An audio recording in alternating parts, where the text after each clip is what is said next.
Rockies. I don't know where to start. Awfully proud of our guys.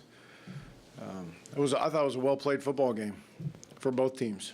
You know, there was back and forth. Yards were hard to come by early in the game.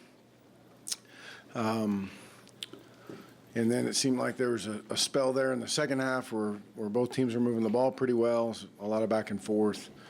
You know, I thought a bunch of people across the board contributed to this victory. And when I look at it, obviously our coaching staff, and when I think about the individual players, I think about guys on special teams doing their job, guys on offense and defense contributing, and finding a way to win the ball game. So fire away, I'll answer the best I can. How would you assess Josh's performance? Well, I mean, he was pretty good. You know, I thought I'm not going to say, let me just backtrack. I thought he did a really good job. You know, he has been good. You know, he's been a guy that has done what we've asked him to do on a consistent basis. And he played really well tonight on a big stage against a tough, hard-nosed football team. I was awfully proud, and probably more than proud, I was happy for him, you know, because he's worked awfully hard, and, you know, he found a way to be really efficient tonight. You guys talk so much about ball security. First game, sometimes you have miscues like that. What did you think of the fact that you guys were able to hold on to the ball? Well, it's certainly what we're talking about. You know, we made a big deal, not just about that, but about all the details that go into early games. You know, and really, quite honestly, you didn't see it from either team.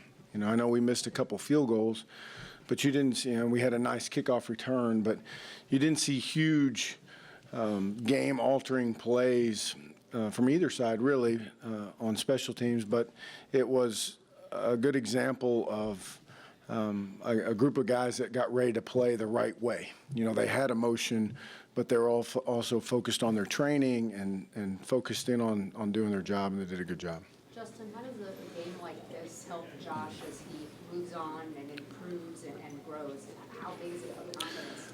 Well, I'm sure he feels good about it. You know, the challenge for him will be we've had several weeks to prepare for the West Virginia defense and those looks and the checks and all those sorts of things. Now, you know, he's going to have to be able to do it in 6 days. So that'll be another step for him in terms of digesting the game plan, getting as comfortable as he was with the game plan this week for next week in a much shorter amount of time. But, you know, I don't think it could do anything but help him. Justin, as a head coach, you kind of let Bud run his defense as he sees fit. What's going through your mind on that last drive with the kind of yardage West Virginia put up there? Oh, just trying to find a way to get a stop. You know, we tried to use our timeouts to give our guys a break. I felt like defensively we expended so much energy in the first half keeping us in the game that, you know, I felt like, I don't know what the stat numbers are, just my feeling was that we'd played a lot of football by the middle of the third quarter on defense, and finding a way to maintain some drives offensively, and then to help them out. And then by the end, you're just wanting them to hold on for one more. Obviously, we would have liked to have a 2-score deficit there, but we didn't, and they found a way to get the job done. So basically, we're trying to space out our timeouts the best we can to give them a chance to get a blow and finish the game.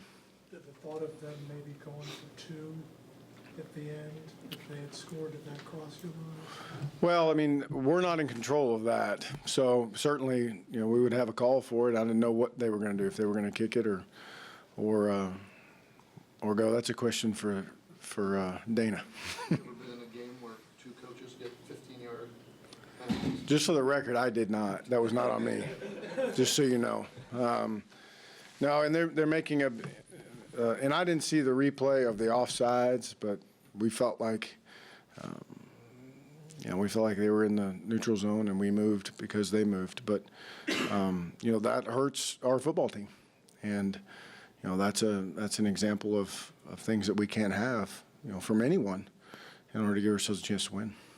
Hey, Justin, talk about the running game. Did you like the running game tonight? Well, at times, you know, I wish everything had been a little more consistent. I think from our whole team, that'd be the criticism I have, offensively and defensively, especially just we're a little bit more consistent. I thought McLeese came in and gave us a spark. I'm not sure where it was in the game, but it was his first series, and I thought, you know, he bounced the zone outside, and then he had a couple of decent runs. He had the nice touchdown run where he kind of ran through an arm tackle there, that kind of gave us a little burst when we were sputtering, but.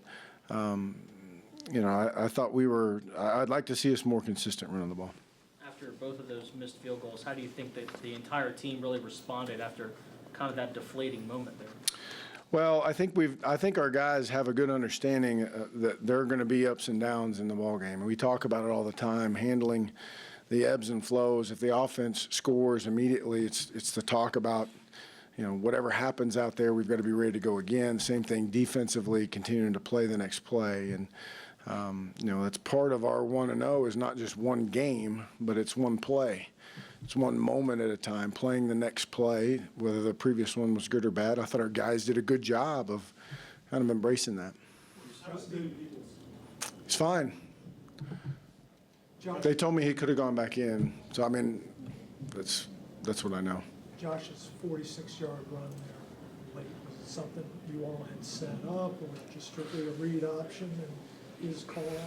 Yeah, it was another read play, and you know, we've been running that play for a long time, and sometimes you hit some big ones on the inside. Sometimes that quarterback just runs through there and hits air, and he certainly did. You said in the preseason that you'd wait to see how people approach Cam Phillips, if they treated him like a star receiver, how they cover him. What did you see defensively against him tonight, and how do you think he handled it? Oh, I thought he did a good job. He got widened on one fade ball. The West Virginia did a good job. I mean, West Virginia kind of has their calls, and they're going to play them. And, you know, it wasn't like they rolled the coverage to Cam or anything like that, but he did a good job. Justin, Yeah. it looked like the touchdown run by Josh and the 46-yard run were the same play with that sweep motion across. I think maybe it just looked the same, but was it the same play? The 5-yard touchdown run, and then when he pops the 46-yarder. I'm trying to remember his touchdown run.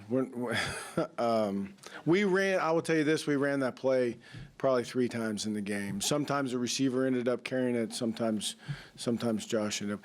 I know what you're talking about in the same end zone. Yeah, it was different formation, a slightly different place, but very similar. Back. Obviously, it only counts as one win, but with the fan bases, with everything leading up to this game, that moment when Frank hands you the trophy, just how special was that? Well, it's really special to have Coach Beamer's support. You know, I think that's the biggest thing is just, and we've talked a lot about Coach and how he's been with us, and it's just been fantastic. And it's just another example of that. And it's a man that genuinely wants what's best for Virginia Tech. I'm happy he's on our side and supportive. I'm thankful for that. It's another example of the type of man that he is, which is truly a humble, hardworking, and kind man. Hokies!